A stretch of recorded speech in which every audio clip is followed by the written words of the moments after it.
Jadi saya lebih banyaknya itu nabung lupa. Jadi udah nabung nih, ya udah jangan inget-inget gitu.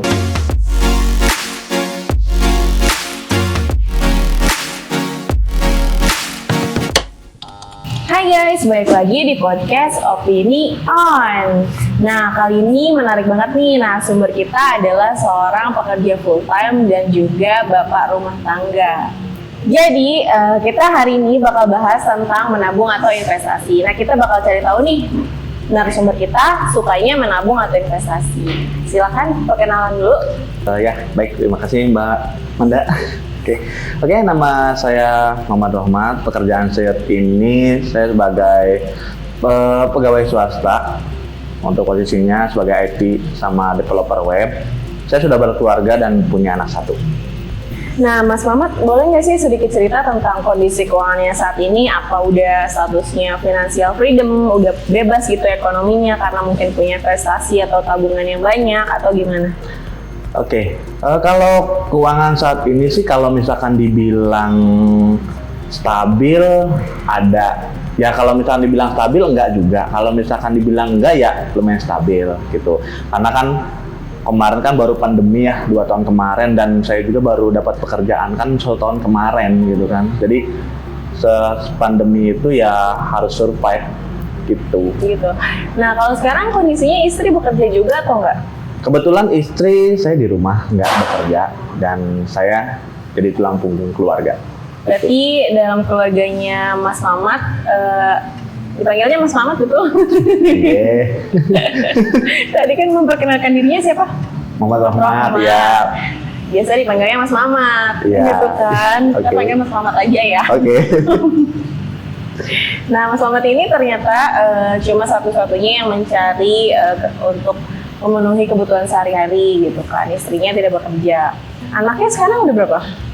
Alhamdulillah baru 1 dan baru usia 2,5 tahun. 2,5 tahun. Ya.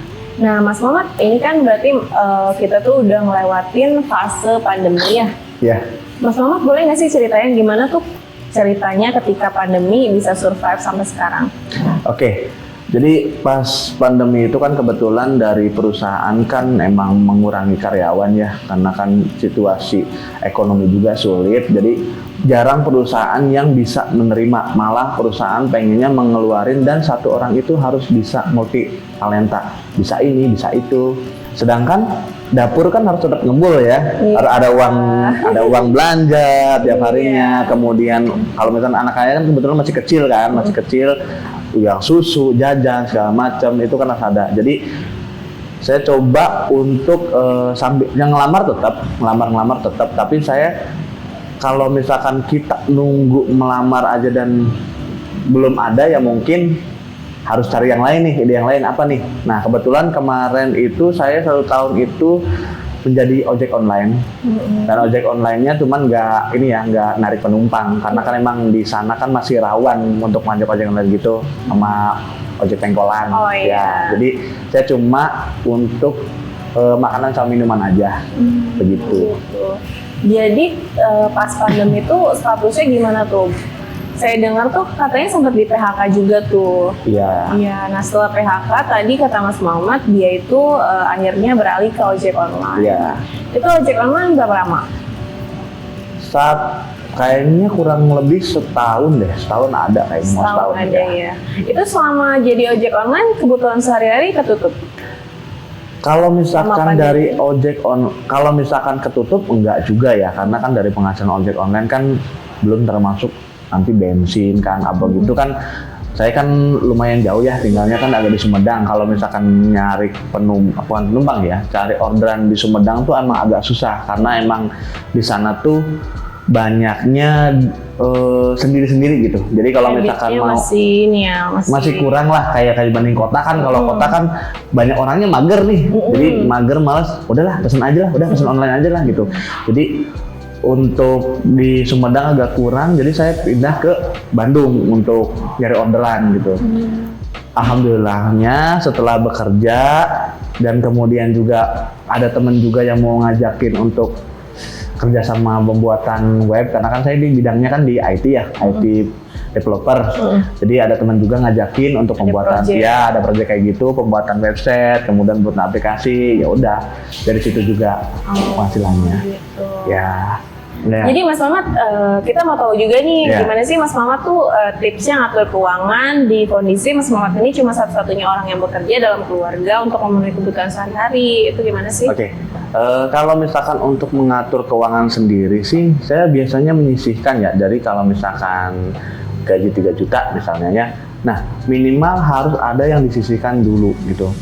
Entah itu 100 atau 250 ribu, nah itu wajib tiap bulannya disisihkan. Dan itu jangan pernah dipakai kalau belum keadaan darurat. Jadi keadaan darurat ini maksudnya kalau yang berhubungan dengan nyawa ya, berhubungan dengan nyawa, misalkan kita harus periksa nih, atau misalkan harus ke dokter atau kemana gitu, yang berhubungan dengan nyawa intinya aja. Atau kecelakaan atau gimana, nah itu kan wajib dipakai. Tapi kan kalau misalkan, aduh belum ini nih panci buat masak air nih, atau ada yang rusak nih, dagangannya potong nih. Oh kalau misalkan emang bisa dibelinya di bulan depannya ya, mending disisihkan nanti di bulan depannya aja. Tapi bulan sekarangnya ya itu dulu, seperti itu.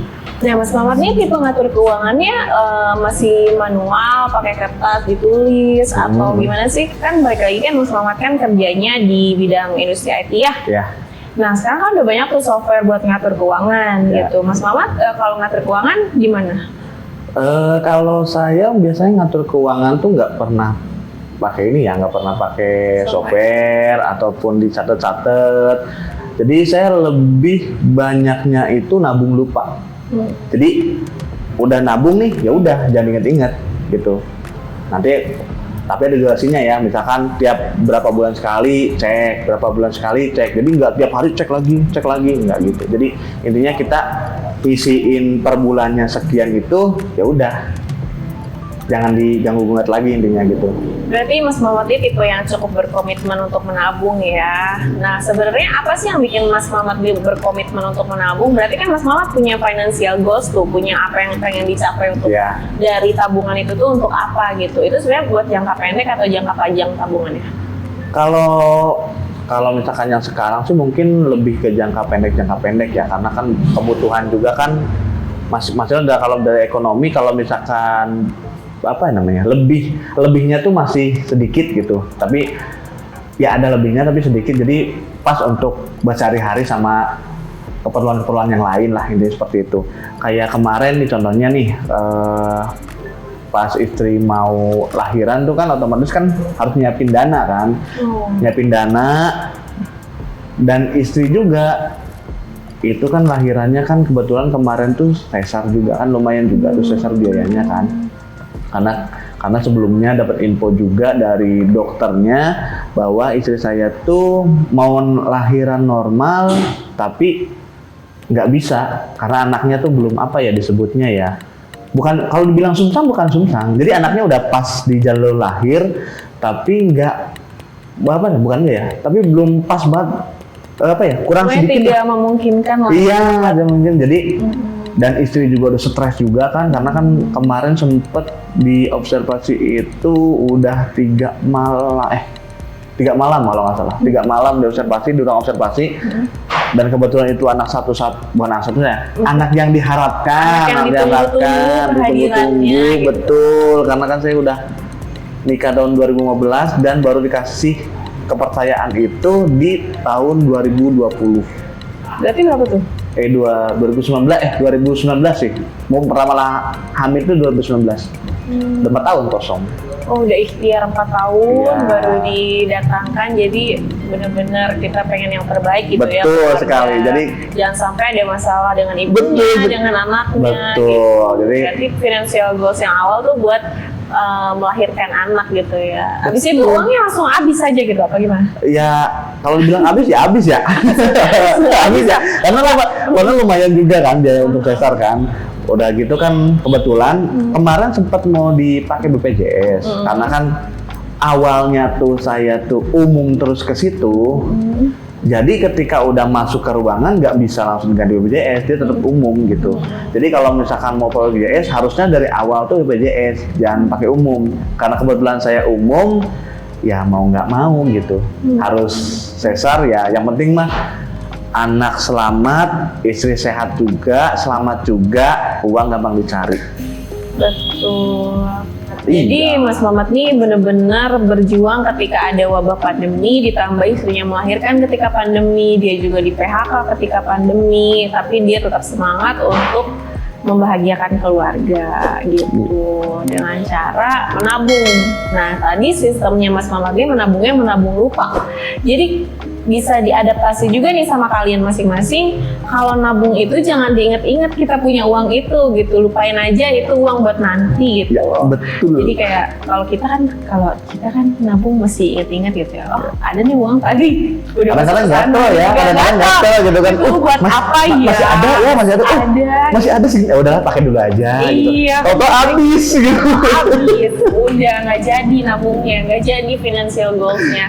Jadi benar-benar harus ngelupain apa yang ditabung dan benar-benar tahu goalsnya untuk apa nanti tabungan itu. Ya. Nah, Mas Mamat nih sebenarnya sebelum ada pandemi ini punya tabungan atau investasi nggak sih?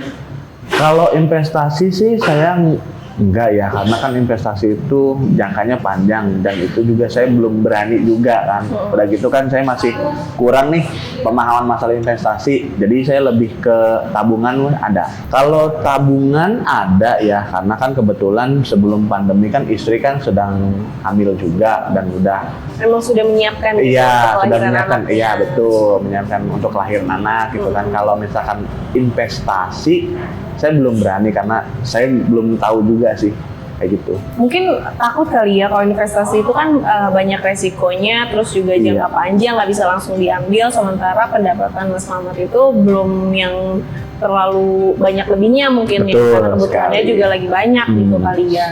Nah, aku mau kasih tahu juga nih ada produk dari Koperasi Simpan Pinjam Berkat Mandiri Bersatu, yaitu namanya produk simpanan. Nah, ada 3 produk, ada simpanan pendidikan, simpanan reguler, sama simpanan berjangka.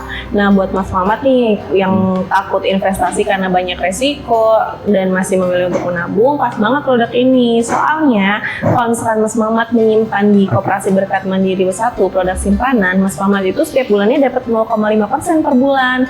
Terus juga per bulannya tuh nggak ada biaya admin juga gitu loh. Jadi cocok banget kan buat Mas Mamat kan ya? Oke, jadi nggak ada biaya admin, kita malah dapat untung dong ya? Iya, jadi nggak ada biaya admin bulanan, malah dapat 0,5% dan juga pendaftarannya mudah banget. Cukup kalian jadi anggota resmi. Nah, Mas Mamat, Ya. kita kan lagi juga ditakut-takutin nih sama isu resesi. Nah, Iya. Mas Mamat juga pasti udah tahu kan resesi itu apa. Nah, Mas Mamat gimana sih sebagai tulang punggung keluarga menghadapi resesi ini? Kan agak takut juga ya, karena ada anak juga masih kecil, Betul, kan betul. kebutuhannya nanti gimana, takut-takut ada sesuatu gitu kan. Nah, Mas Mamat gimana? Apa persiapannya untuk menghadapi resesi? Oke, jadi untuk menghadapi resesi yang pertama kan pekerjaan dulu kan. Yang pertama pekerjaan dulu, kemudian cari pundi-pundi dari yang lain. Cari cuan. Cuan dari yang lain. Sekarang masih nggak sih ojek online-nya? Ojek online-nya masih, tapi kalau Sabtu Minggu aja sih biasanya. Oh, gitu. Tapi Sabtu Minggu nggak mangkal ya. Biasanya kan kalau dulu makan sebelum apa ya? Pas belum bekerja. Karena kan waktunya masih Senin sampai Minggu kan available kan. Daripada mager di rumah gitu kan, ya udah mangkal di Bandung.